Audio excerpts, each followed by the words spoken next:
সবাই বসবো। কথা বলেন লালবাগ জোনের ডিসি। এ সময় হত্যায় জড়িতদের দ্রুত গ্রেপ্তারের আশ্বাস দেন তিনি। আপনারা যেটা প্রকাশ্যে জানেন সেটা আমরা আরো ভিতরে আরো অনেক কিছু জানি। আমি তো বললাম যে অনুসন্ধান তদন্তের স্বার্থে আসলে সব কথা বলাও যাচ্ছে না। আপনারা আমাদের উপর আস্থা বিশ্বাস রাখেন, আমার মনে হয় আপনারা খুশি হবেন। আগামীকাল সকাল 10টা লাগবে না। আসামিদের দ্রুত গ্রেফতার করা না হলে কঠোর আন্দোলনের হুঁশিয়ারি দিয়েছেন শিক্ষক শিক্ষার্থী সবাই। আতিক মেজবা লগ্ন, এখন, ঢাকা। সরকারের পক্ষ থেকে দাবি মেনে নিয়ে প্রজ্ঞাপনের ঘোষণা না আসায় 3 দফা দাবিতে শহীদ মিনারে মহাসমাবেশ করছে এমপিওভুক্ত শিক্ষক কর্মচারীরা। আর অনশনের কর্মসূচিকে বাড়িয়ে চলছে আমরণ অনশন।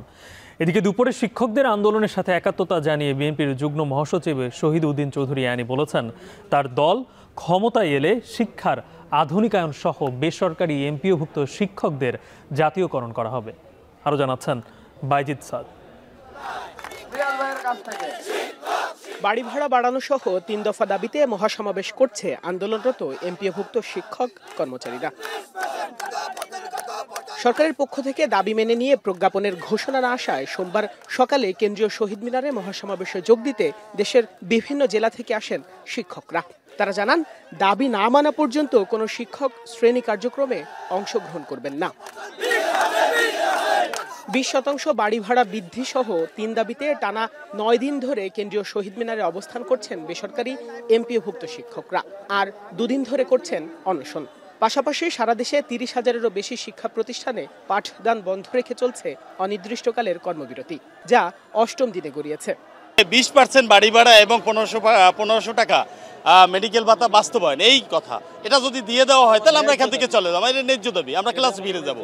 5% বাড়ি ভাড়া সেখানে প্রত্যাখ্যান করে আসছে, প্রত্যাখ্যান করার সত্ত্বেও সে তড়িঘড়ি করে 5%-এর তোমাদের প্রজ্ঞাপন দিয়েছে। আসলে আমরা এখন দেয়ালে পিঠ ঠেকে গেছি। শিক্ষক সমাজকে নিয়ে এত লাঞ্ছিত, এত বঞ্চিত করা হচ্ছে যে আমাদের এখন আর করার কিছু নেই।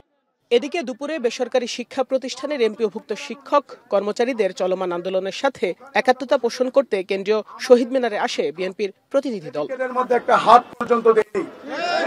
বিএনপি ক্ষমতা এলে শিক্ষার আধুনিকায়ন সহ বেসরকারি এমপিওভুক্ত শিক্ষকদের জাতীয়করণ করার সিদ্ধান্ত নেওয়া হয়েছে বলে জানান বিএনপির যুগ্ম মহাসচিব শহীদ উদ্দিন চৌধুরী আনি।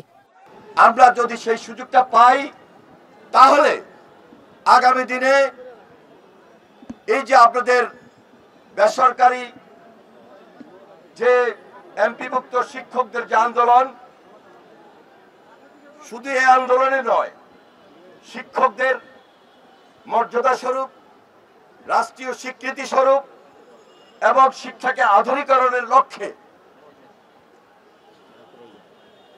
সম্পূর্ণভাবে জাতীয়করণের সিদ্ধান্ত গৃহীত হয়েছে এবং আমরা এই সরকারের পক্ষে কোন বাহিনী দিয়ে, আপনার পুলিশ, বিডিআর, সেনাবাহিনী, কোন বাহিনী দিয়ে এই 16 লক্ষ শিক্ষককে আটকে রাখা কোনোভাবে সম্ভব ছিল। শিক্ষকদের দাবির মুখে 5% বাড়ি ভাড়া বাড়িয়ে প্রজ্ঞাপন জারি করে সরকার, কিন্তু সরকারের এই ঘোষণা প্রত্যাখ্যান করে আন্দোলনে অনড় শিক্ষকরা। বাইজিদ সাদ, এখন, ঢাকা।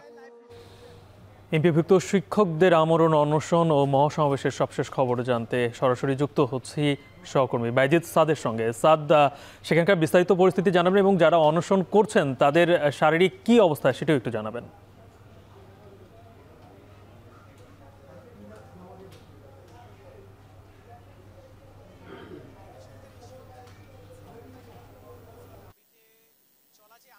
এটি আজকে 9ম দিনে আজকের যে কর্মসূচি চলছে সেটি হলো তারা মহাসমাবেশ করছেন, যেখানে সারা দেশ থেকে জেলা উপজেলা পর্যায় থেকে কিন্তু শিক্ষা প্রতিষ্ঠানের শিক্ষকরা এখানে এসে উপস্থিত হয়েছেন। পাশাপাশি তারা আমরণ অনশনে গিয়েছেন। আজ সকাল 10টা থেকে 2টি কর্মসূচি সকাল 10টা থেকে পালিত হচ্ছে। তাদের সঙ্গে একাত্মতা পোষণ করেছেন আমরা দেখতে পেয়েছি। আসলে এই মুহূর্তে যারা অনশনে রয়েছেন তারা যেহেতু সকাল 10টা থেকে পার করছেন, এখন পর্যন্ত আমরা কারো অসুস্থ হবার খবর পাইনি। এখানে যারা কেন্দ্রীয় নেতৃবৃন্দ ছিলেন তারা কিছুক্ষণ আগেই কাজী নজরুল ইসলামের সমাধিতে গিয়েছেন, সেখানে তারা দোয়া মোনাজাত করেছেন। তারা বলছিলেন যে কাজী নজরুল ইসলামের যে বিদ্রোহী কবিতা বা তার বিদ্রোহী লেখনী থেকে তারা অনুপ্রাণিত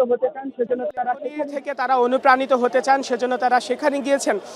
মূলত মূল বেতনের 20% বাড়ি ভাড়া বৃদ্ধি এবং 1500 টাকা স্বাস্থ্য ভাতা সহ কর্মচারীদের জন্য 75% উৎসব ভাতা, এই 3টি দাবিতে আজ 9 দিনের মতো তারা আন্দোলন করছেন এবং বন্ধ রেখে তারা যার মধ্যে উচ্চ মাধ্যমিক কলেজ এবং মাদ্রাসার শিক্ষক পাঠদান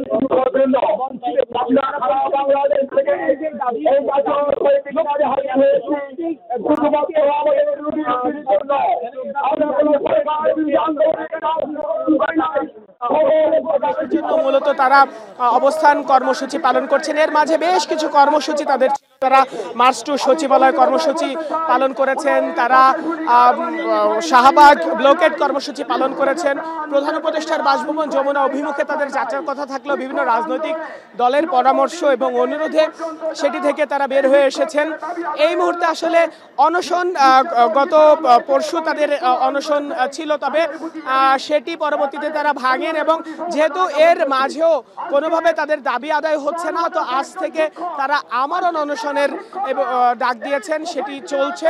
পাশাপাশি মহাসমাবেশও তারা করছেন। আর কিছুক্ষণ পরে তারা নতুন যে কর্মসূচি অর্থাৎ বিকাল 4:30টার দিকে তারা নতুন কর্মসূচি ঘোষণা করবেন বলে আমাদেরকে জানিয়েছেন। এখানে দুপুরে বিএনপি তাদের এই আন্দোলন যেটি রয়েছে তার সঙ্গে, শিক্ষকদের আন্দোলনের সঙ্গে বিএনপি একাত্মতা ঘোষণা করতে আসে। সেখানে শহীদুদ্দিন চৌধুরী অ্যানি এসেছিলেন এবং তিনি শিক্ষকদের এই দাবির কথা বলেছেন, সেটি যৌক্তিক এবং তিনি বলেছেন যে সরকার 5% মানার কথা বলছে, সেটি আসলে পর্যাপ্ত নয় এবং পুনর্বিবেচনার জন্য সরকারের কাছে তিনি আহ্বান জানিয়েছেন। এবং আমরা যতটুকু জানতে পেরেছি এই আন্দোলনের সঙ্গে একাত্মতা ঘোষণা করতে মির্জা ফখরুল ইসলাম আলমগীর 22 অক্টোবর এখানে আসবেন। আর এখানে যারা আন্দোলন করছেন তারা বলছেন যে যতক্ষণ পর্যন্ত তাদের দাবি মেনে নিয়ে প্রজ্ঞাপন জারি না হবে ততক্ষণ পর্যন্ত তারা আসলে এখানে অবস্থান করবেন, পাঠদান করাতে কর্মক্ষেত্রে ফেরত যাবেন না। এই ছিল আমার কাছে সব শেষ। বিভিন্ন দাবিতে এমপিওভুক্ত শিক্ষকরা এখন পর্যন্ত টানা 9 দিন শহীদ মিনারের সামনে অবস্থান কর্মসূচি পালন করছেন এবং আমরণ অনশনও সেখানে 2 দিন ধরে শুরু করেছেন। সেই খবরই জানাচ্ছিলেন বাইজিদ স্যার। নির্বাচনের সময় আইন শৃঙ্খলা রক্ষায় ভোটের মাঠে প্রায় 1 লাখ সেনা সদস্য, 1.5 লাখ পুলিশ ও অন্তত 6 লাখ আনসার সদস্য সরব উপস্থিত থাকবেন বলে জানালেন ইসি সচিব আক্তার আহমেদ। এছাড়াও তফসিল ঘোষণা থেকে ভোট পরবর্তী গ্যাজেট প্রকাশ পর্যন্ত আইন শৃঙ্খলা পরিস্থিতি নিয়ে বেশ কিছু পরিকল্পনা রয়েছে বলেও জানান তিনি। সোমবার আইন শৃঙ্খলা সংশ্লিষ্ট অংশীজনদের সাথে বৈঠক শেষে কমিশন সচিব অবাধ, সুষ্ঠু, নিরপেক্ষ নির্বাচনের বিষয়ে ফলপ্রসূ আলোচনার কথা জানান। আরও জানাচ্ছেন মিয়া আমিরুল। সংসদ নির্বাচন উপলক্ষে ইসির সাথে আইন শৃঙ্খলা বিষয়ে মতবিনিময় ও প্রাক প্রস্তুতিমূলক সভায় দেশের বিভিন্ন বাহিনী ও মন্ত্রণালয়ের প্রতিনিধিরা ভোটের মাঠে ভোট গ্রহণ কর্মকর্তাদের করণীয় থেকে শুরু করে সার্বিক নিরাপত্তায় আইন শৃঙ্খলা রক্ষাকারী বাহিনীর মধ্যে সমন্বয়ের বিষয়ে বিশেষভাবে গুরুত্ব পায়। নির্বাচনের তফসিলের বাকি যখন প্রায় 1.5 মাস, তখন আইন শৃঙ্খলা সংশ্লিষ্টদের সাথে বর্তমান কমিশনের প্রথমবারের মতো আনুষ্ঠানিক এই সভা। আলোচনায় আসে নির্বাচন ঘিরে বৈধ অবৈধ অস্ত্র নিয়ন্ত্রণ, এআই এর অপব্যবহার রোধে করণীয়, বিদেশি পর্যবেক্ষক নীতিমালার কার্যকারিতা থেকে শুরু করে জেলা উপজেলা নির্বাচন অফিসের কার্যক্রম ও গোয়েন্দা সংস্থার কাজের সমন্বয়ের বিষয়ে। একই সাথে ড্রোন ব্যবহারের নিষিদ্ধকরণ এবং ভোটকেন্দ্র পর্যবেক্ষণে বডি অন ক্যামেরার বিষয়েও গুরুত্ব পায়। সোমবার নির্বাচন ভবনে বৈঠক শেষে ব্রিফিংয়ে ইসি সচিব জানান, নির্বাচনের আগের 3 দিন, নির্বাচনের দিন সহ পরবর্তী 4 দিন আইন শৃঙ্খলা রক্ষায় ভোটের মাঠে প্রায় 1 লাখ সেনা সদস্য, 1.5 লাখ পুলিশ ও অন্তত 6 লাখ আনসার সদস্য সরব থাকার বিষয়ে। পুলিশের কথা বলেছি, আর্মি সেনাবাহিনীর কথা বলেছে 90,000 থেকে 1 লক্ষ, আনসারের সংখ্যাটা আরেকটু বেশি, আর আনসার ভিডিবির সংখ্যাটা আরেকটু বেশি, প্রায় ক্লোজ টু 5.5 থেকে 6 লক্ষ। এইটুকু সংখ্যাগত হিসাবগুলো না, আরো ব্যাপার আছে যে বিন্যাসের পরে, ক্যাটাগরাইজেশনের পরে এটা আরো একটু স্মুথ হবে। এছাড়াও তফসিল ঘোষণা থেকে ভোট পরবর্তী গেজেট প্রকাশ পর্যন্ত আইন শৃঙ্খলা পরিস্থিতি নিয়ে বেশ কিছু পরিকল্পনা রয়েছে বলেও জানান তিনি। এই পর্যায়ে যেমন আপনার সেনাবাহিনী মাঠ পর্যায়ে তারা কাজ করছেন, ডিপ্লয়মেন্ট আছে ইন একটু সিভিল পাওয়ার, নীতিগতভাবে তারা যে অবস্থানে, যে যার অবস্থানে আছেন, এইটা যেটা আমরা এমফাসাইজ করেছে যে ইন্টেলিজেন্স শেয়ারিং, যে প্রত্যেকটা অর্গানাইজেশনে তাদের কিছু নিজস্ব ইন্টেলিজেন্স তারা কালেক্ট করে, কিন্তু ইন্টেলিজেন্স শেয়ারিংটা হবে। অংশীজনদের সাথে অবাধ, সুষ্ঠু ও নিরপেক্ষ নির্বাচনের বিষয়ে ফলপ্রসূ আলোচনার পাশাপাশি ভোটের পরিবেশ নিয়ে সংশ্লিষ্টদের শঙ্কা নেই বলেও জানান তিনি। মিয়া আমিরুল, এখন, ঢাকা।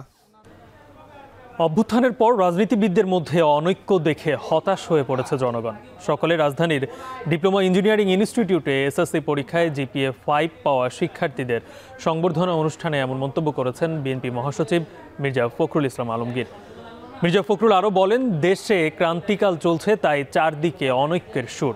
রাজনীতিবিদরা দেশের পথ যেমন তৈরি করে তেমনি নষ্টও করেন। সততা ও স্বপ্ন না থাকলে রাজনীতি সুন্দর হবে না।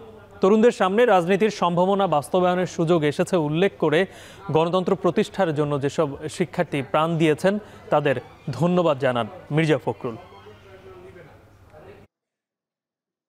এত বড় একটা অভ্যুত্থানের পরে এত বড় একটা সুযোগ সৃষ্টি হয়েছে দেশটাকে আবার সুন্দর করবার, সুন্দর করে গড়ে তুলবার, কিন্তু আমরা যখন চারদিকে দেখছি যে আমাদের রাজনীতিবিদরা ঐক্য হারিয়ে ফেলছেন, অনেককে তুলে যাচ্ছেন, চারদিকে দেখছি যে একটা অনেকের সুর, তখন আমরা অনেকেই হতাশ হচ্ছি যে আমাদের দেশের শিক্ষা ব্যবস্থা সেই রকম তো নয়, বরঞ্চ অত্যন্ত নিম্নমানের। এর জন্য দায়ী রাজনীতিবিদরাই, এর জন্য দায়ী আমরাই। জাতীয় নাগরিক পার্টির উত্তরাঞ্চলের মুখ্য সংগঠক সার্জিস আলম বলেছেন, কোনো বাধা না থাকলেও এনসিপিকে শাপলা প্রতীককে দিচ্ছে না নির্বাচন কমিশন। এমন পক্ষপাতমূলক আচরণে সুষ্ঠু নির্বাচন নিয়ে নির্বাচন কমিশনের উপর আস্থা রাখতে পারছে না এনসিপি। বগুড়া শহরের আলতাফুন্নেসা খেলার মাঠ সংলগ্ন এনসিপির অস্থায়ী জেলা কার্যালয়ের উদ্বোধন শেষে এমন মন্তব্য করেন তিনি। এ সময় তিনি বলেন, দেশের সব শিক্ষা প্রতিষ্ঠান রাজনীতি মুক্ত দেখতে চায় এনসিপি। এটা তো আগামী নির্বাচন কিভাবে, কখন, কতটুকু গ্রহণযোগ্যভাবে হবে, নির্বাচন কমিশন যদি মনে করে তা নির্ধারণ করবে, এটা ভুল। এটা নির্ধারণ করবে বাংলাদেশের মানুষ। যদি মনে করে যে যার মন মর্জি মতো কাজ করে যখন যেটা ইচ্ছা করে দিবে, সনদেরও খবর নাই, বিচারেরও খবর নাই, সংস্কারেরও খবর নাই, তাহলে তারা যে অলিক স্বপ্নগুলো দেখছে এগুলো শুধু স্বপ্নই থেকে যাবে।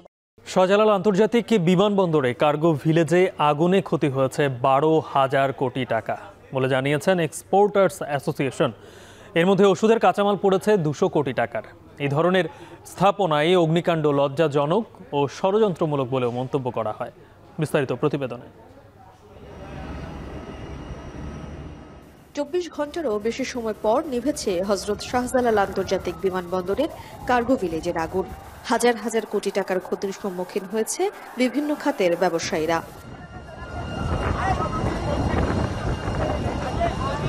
রাজধানীর একটি হোটেলে এক্সপোর্টার্স অ্যাসোসিয়েশন অফ বাংলাদেশ সংবাদ সম্মেলন করে জানান, কার্গো ভিলেজের অগ্নিকাণ্ড প্রমাণ করে এর নিরাপত্তা ব্যবস্থা যথেষ্ট কার্যকর নয়। একই সাথে তারা এই ঘটনার পেছনে কিছু প্রশ্ন তুলে ধরেন। আগুন লাগার সঙ্গে সঙ্গে বিমানবন্দরের নিজস্ব ফায়ার ফাইটিং টিম বা ফায়ার সার্ভিসের গাড়িগুলো কোথায় ছিল? তারা কেন ইমিডিয়েটলি কাজ করতে পারলো না? বাহির থেকে ফায়ার সার্ভিসের গাড়ি আসলো, তাদের প্রবেশে বিলম্ব হলো কেন? এজন্য দায়ী কারা? ভবিষ্যতে এ ধরনের ঘটনার দায় কেউ যেন এড়াতে না পারে, সেই জন্য দায়িত্ব অবহেলার শাস্তি কি হবে? আমরা মনে করি এসব প্রশ্নের উত্তর খুঁজে বের করতে সরকারের পক্ষ থেকে অবিলম্বে একটি স্বচ্ছ ও কার্যকর তদন্ত করা অত্যন্ত জরুরি।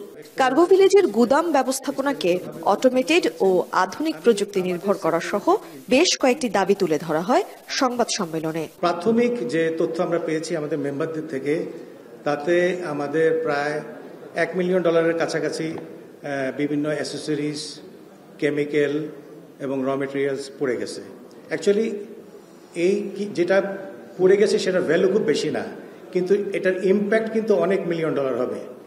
চামড়াজাত পণ্যের $10 লাখ কাঁচামাল, 32টি পণ্যের ঔষধ কোম্পানির 200 কোটি টাকার কাঁচামাল, গার্মেন্টস অ্যাক্সেসরিজের 23 কোটি টাকার কাঁচামাল ও সব মিলিয়ে প্রায় 12,000 কোটি টাকার ক্ষতি হয়েছে বলে প্রাথমিকভাবে ধারণা করা হচ্ছে বলে জানান ব্যবসায়ীরা।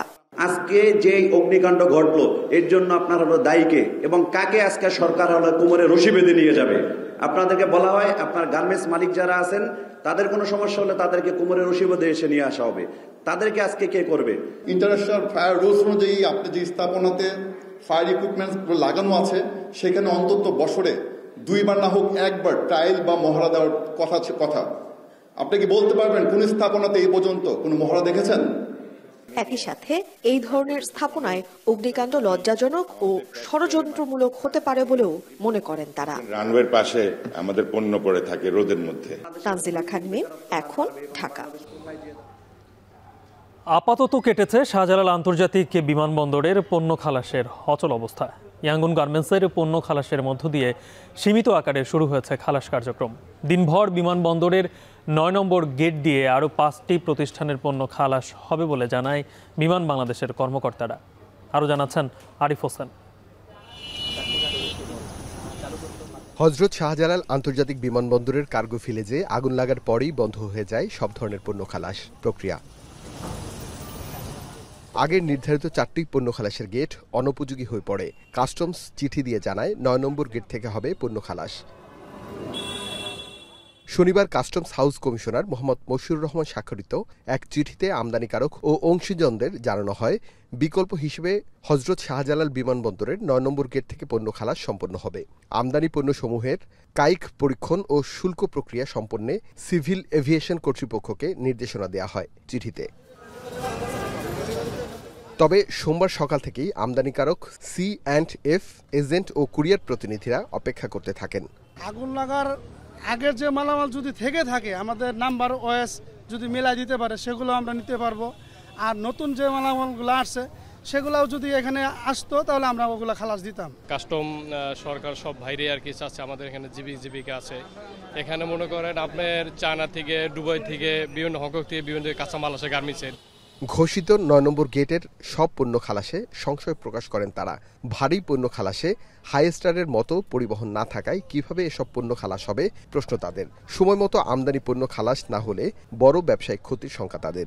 মালটা যে নিব আমরা তো ভিতরেও ঢুকতে পারতেছি না, আর কিভাবে নেব প্রসিডিউরটা আমরা বুঝতেছি না। ডেলিভারি করার কোনো প্রসিডিউর নাই যে এখানে কাস্টম বসবে কোথায়, বিমান বসবে কোথায়, ট্রাক লাগাবে কোথায়, মানে এরকম কোনো নাই এখানে।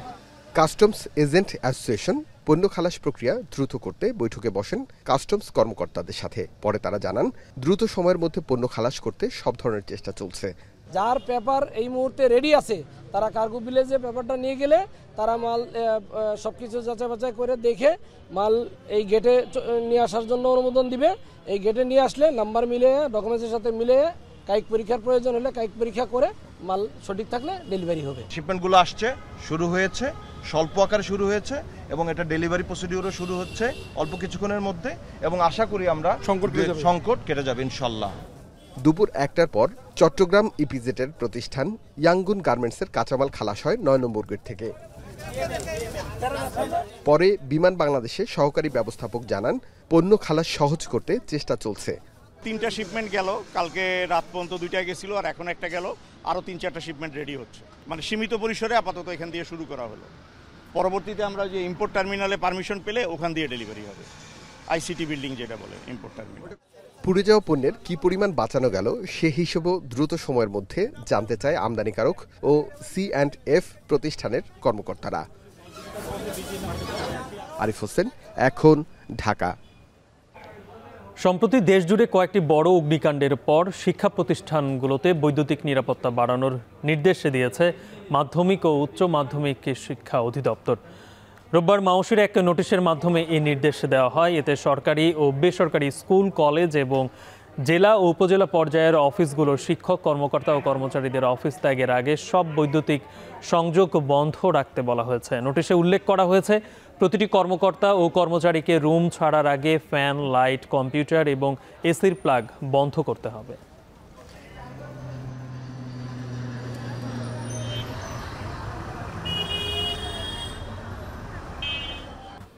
জুলাই গণ অভ্যুত্থানের সংগঠিত মানবতা বিরোধী অপরাধে অভিযুক্ত ক্ষমতাচ্যুত প্রধানমন্ত্রী শেখ হাসিনার মামলার আসামি পক্ষের যুক্তিতর্কের প্রথম দিন শেষ হয়েছে আজ।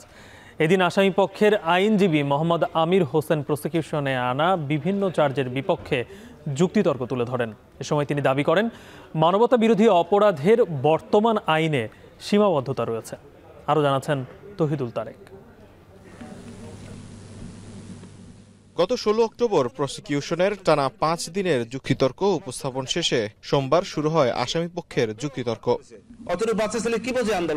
যুক্তিতর্কের শুরুতেই আসামি পক্ষের আইনজীবী আমির হোসেন বর্তমানে মানবতা বিরোধী আইনের সীমাবদ্ধতার অভিযোগ আনেন। তিনি দাবি করেন এই আইন হাত পা বেঁধে সাঁতার কাটতে বলার মতো, একই সাথে গণমাধ্যমকে রেফারেন্স হিসেবে ব্যবহার করারও সমালোচনা করেন তিনি।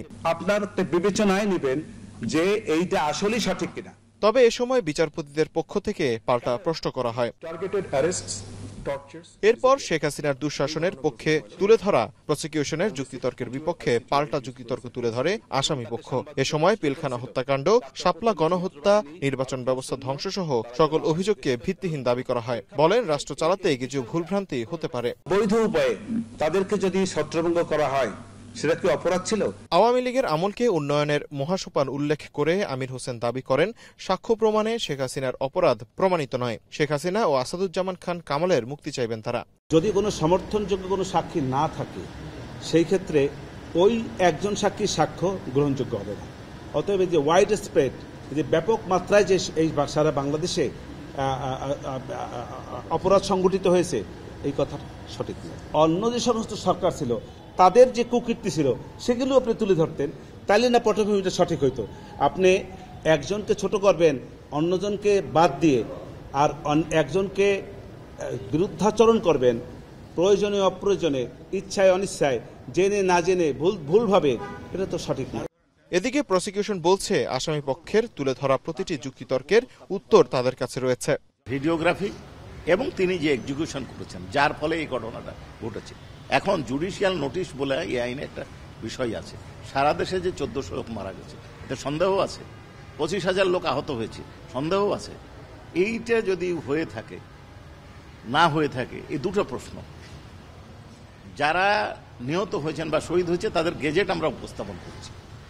এ সংক্রান্তে একটা রাজনৈতিক দল একটা বই প্রকাশ করেছে, সেই বইটা আমরা উপস্থাপন করেছি। তৌহিদুল তারেক, এখন, ঢাকা। বহু বছর ধরে মধ্যবিত্তের আস্থার বিনিয়োগ হিসেবে পরিচিত সঞ্চয়পত্র যদিও এখন কমতির দিকে কেনার হার। অর্থনীতি বিশ্লেষকরা বলছেন, মূল্যস্ফীতি ও আয় কমে যাওয়ায় বাড়তি টাকা নেই মধ্যবিত্তের হাতে। ফলে বড় একটি অংশ ভেঙে ফেলছেন পুরনো বিনিয়োগকারীরা। যদিও কেন্দ্রীয় ব্যাংক বলছে সঞ্চয়ের পরিবর্তে বিনিয়োগে উৎসাহ দিচ্ছে সরকার। আর বিশ্লেষকরা মনে করেন, রাজনৈতিক অনিশ্চয়তা ও সুদের নীতিতে তারল্য ফাঁদে পড়তে পারে অর্থনীতি। আরও জানাচ্ছেন শাহাদাত অফ।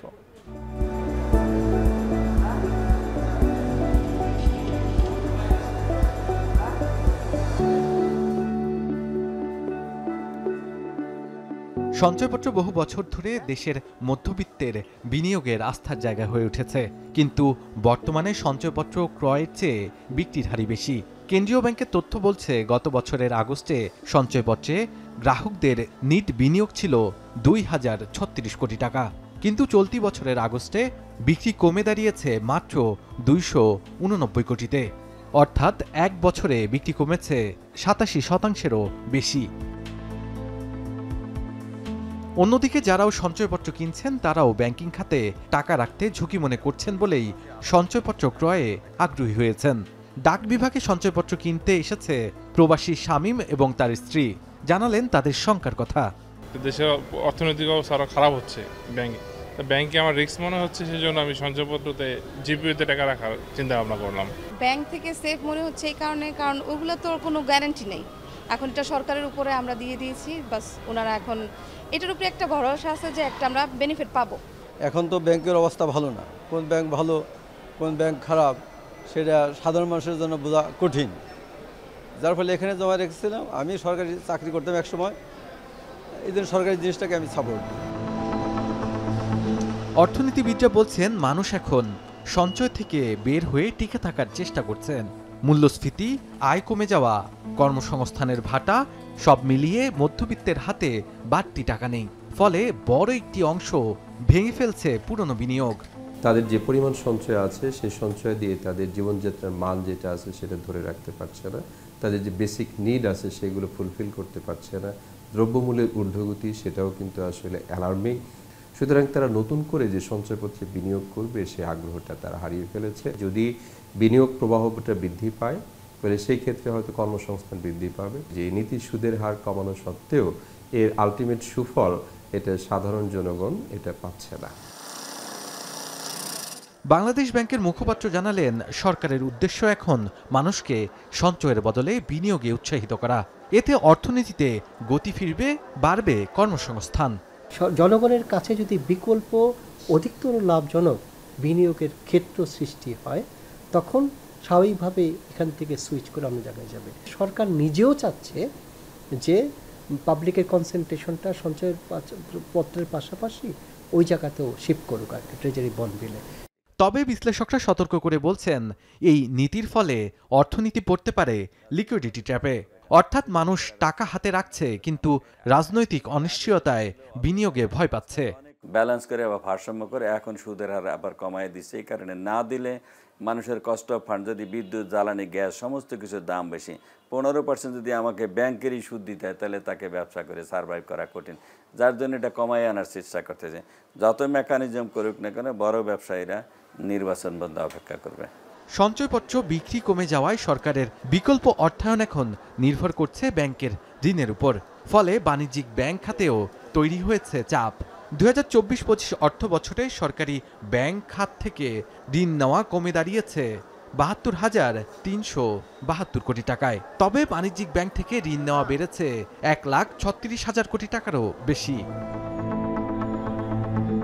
আইএমএফের শর্ত বাস্তবায়ন করতে গিয়ে সঞ্চয়পত্র বিক্রি করতে লাগাম টানা হয়েছে। এর সঙ্গে যুক্ত হয়েছে সুদ হার কমানো। বিশেষজ্ঞরা বলছেন, অবসরপ্রাপ্ত সরকারি কর্মচারীরা পড়ছে বিপাকে। কারণ সংসারের বড় অংশের ব্যয় তারা চালাতেন সঞ্চয়পত্রের মুনাফা দিয়ে। এখন সেটিও কমে গেলে বাড়বে অনিশ্চয়তা। বাজেট ঘাটতি মেটাতে বড় খাত ছিল এই সঞ্চয়পত্র।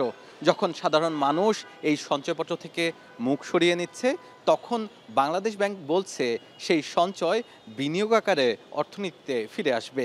তবে এখন দেখার বিষয় সাধারণ মানুষ কতটা বিনিয়োগে আগ্রহী হয়। সাদাত অভ্র, এখন ঢাকা।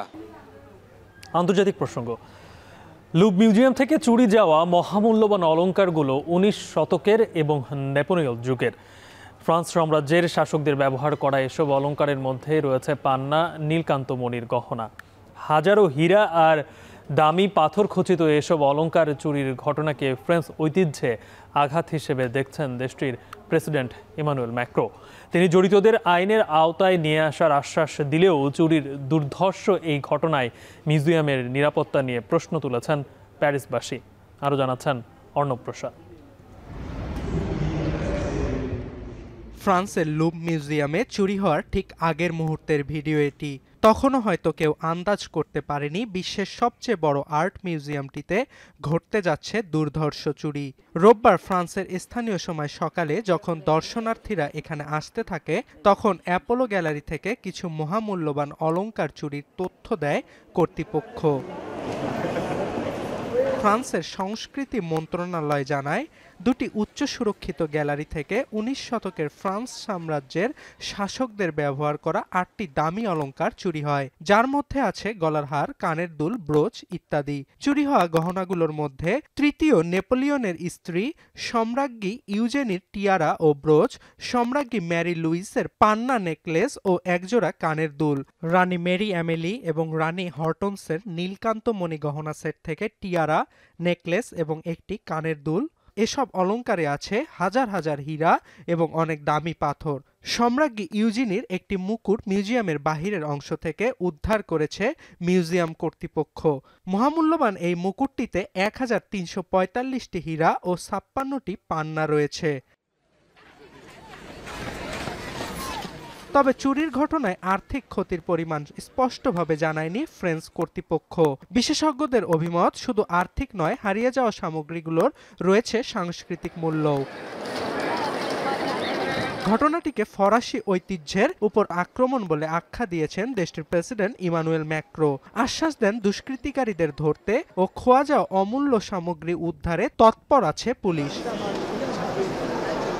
লিওনার্দো দা ভিঞ্চির বিখ্যাত চিত্রকর্মসহ হাজারো সংগ্রহশালার লুপ মিউজিয়ামে চুরির ঘটনায় বিস্মিত প্যারিসের সাধারণ মানুষ। Parce que normalement, je crois la dame tout à l'heure elle a dit, normalement il y a un vigile dans la salle.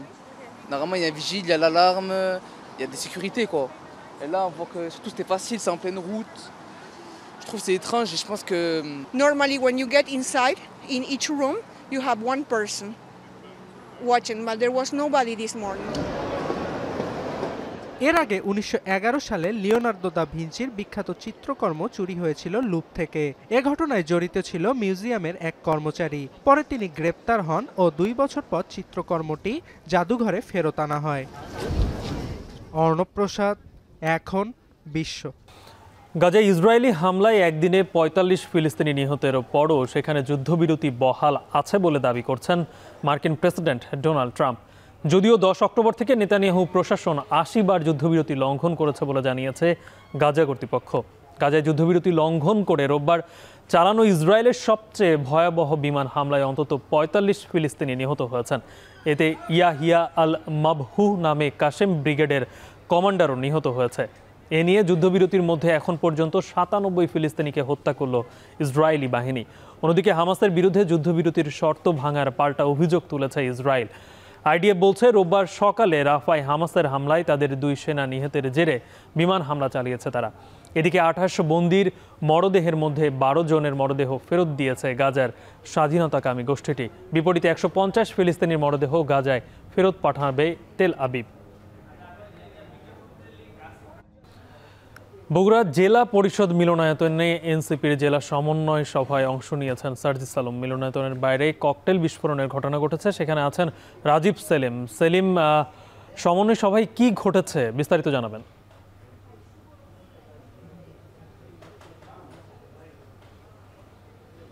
Ghalib, এখানে জেলা পরিষদের যে মিলনায়তন, সেই মিলনায়তনে সমন্বয় সভা চলছিল। এনসিপির সারা দেশব্যাপী যে সমন্বয় সভা চলছে তারই ধারাবাহিকতায় বগুড়াতেও আজকে তাদের সমন্বয় সভা ছিল এবং এই সমন্বয় সভায় সার্জিস আলম যোগ দেবার কথা। সার্জিস আলম এসেছেন এবং বগুড়ার যে এনসিপির কার্যালয়, সেই কার্যালয় উদ্বোধন করেছেন এবং উদ্বোধন শেষে এখানে জেলা পরিষদ মিলনায়তনে এসেছেন এবং সেখানে যোগ দিয়েছেন, সমন্বয় সভায় যোগ দিয়েছেন। তার ঠিক 10 মিনিট পরেই এই মিলনায়তন প্রাঙ্গণে 2টি ককটেল বিস্ফোরিত হয় এবং তৎক্ষণাৎ নেতাকর্মীরা নিচে নেমে আসেন এবং এসে দেখেন যে 2টি ককটেল বিস্ফোরণ ঘটেছে এবং একটি ককটেল অবিস্ফোরিত রয়েছে। সেটি তারপরই পুলিশ আসেন এবং সেই ককটেলটি তারা হেফাজতে নেন এবং এনসিপির নেতাকর্মীদের সাথে আমরা কথা বলেছি, তারা বলছেন যে এখানে কোনো পুলিশ সদস্য ছিলেন না এবং এই অডিটোরিয়ামটি ঠিক পুলিশ সুপারের কার্যালয়ের অপোজিটেই, রাস্তার এপার ওপার এই 2টি প্রতিষ্ঠান, একটি হচ্ছে পুলিশ সুপারের কার্যালয় এবং একটি এই মিলনায়তন। ঠিক পুলিশ সুপারের কার্যালয়ের সামনে এরকম একটি ঘটনা। এনসিপির নেতাকর্মীরা কিন্তু আইন শৃঙ্খলা বাহিনীর তৎপরতা নিয়ে বিভিন্নভাবে ক্ষোভ প্রকাশ করেছেন এবং তাদের যে আনুষ্ঠানিকতা, তাদের যে অনুষ্ঠান, সেটি সংক্ষিপ্ত করে কিন্তু এরই মধ্যে সার্জিস আলম এখান থেকে এই সমাবেশস্থল ত্যাগ করেছেন। তাদের সমন্বয় সভায় এই বগুড়া জেলার যে উপজেলাগুলো রয়েছে, সেই উপজেলাগুলোতে যে কমিটি রয়েছে, সেই কমিটির সব সদস্যদেরকে নিয়ে তাদের দল সুসংগঠিত করতেই এই অনুষ্ঠান চলছিল এবং আজকে দিনব্যাপী তাদের এই প্রোগ্রাম ছিল এবং তারা বারবারই বলছেন যে আইন শৃঙ্খলা বাহিনীর কোনো রকম তৎপরতা তারা দেখেননি এবং বিশেষ করে পুলিশ সুপারের কার্যালয়ের সামনে এরকম ককটেল বিস্ফোরণের মতো ঘটনা। সার্জিস আলম কিছুক্ষণ আগে সাংবাদিকদের সাথে কথা বলেছেন, তিনিও জানিয়েছেন যে আইন শৃঙ্খলা বাহিনীর আরও তৎপর হওয়া উচিত ছিল।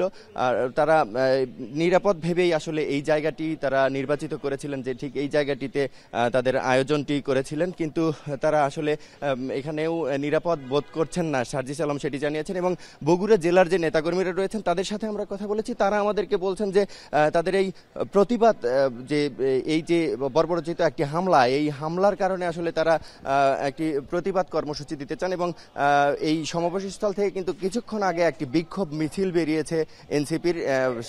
সার্জিস আলম চলে যাওয়ার পরপরই সেই বিক্ষোভ মিছিলটি সাতমাথার দিকে রওনা হয়েছে এবং তারা আনুষ্ঠানিকভাবে জানাবেন তাদের প্রতিবাদ কর্মসূচি কি রয়েছে। এই ছিল আমার কাছে জেলা পরিষদ মিলনায়তন থেকে সবশেষ। বগুড়া থেকে যুক্ত ছিলেন রাজীব সেলিম। সেখানে এনসিপির সভাস্থলের বাইরে ককটেল বিস্ফোরণের ঘটনা ঘটেছে। এখন বিকেলের শিরোনামগুলো আরও একবার। জগন্নাথ বিশ্ববিদ্যালয়ের ছাত্রদল নেতা হত্যায় এখনো মামলা হয়নি। শনাক্ত 2 জনকে কাল সকালের আগে গ্রেপ্তারের আশা পুলিশের। শহীদ মিনারে এমপি ও শিক্ষকদের লাগাতার আন্দোলনে বিএনপির একাত্মতা, দাবি আদায়ে 2য় দিনের অনশন।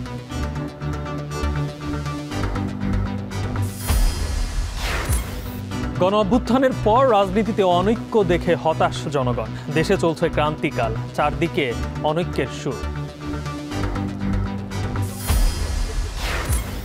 শাহজালালের আগুনে ক্ষতি 12,000 কোটি টাকা। ওষুধের কাঁচামাল পড়েছে 200 কোটি টাকার। আপৎকালীন পণ্য খালাস শুরু। এবং ভোটের আগে পরে 8 দিন মাঠে থাকবে আইন শৃঙ্খলা বাহিনীর 8.5 লাখ সদস্য। নির্বাচন ঘিরে ইসির সঙ্গে নিরাপত্তা সংস্থাগুলোরও বৈঠক। এ ছিল এখন বিকেলের আয়োজন। এখন টেলিভিশন ওয়েবসাইটে দেখতে ভিজিট করুন এখন.টিভি। ফেসবুকে চোখ রাখুন facebook.com/tv.এখন, আর ইউটিউবে লাইভ দেখতে ভিজিট করুন youtube.com/c/এখন টিভি।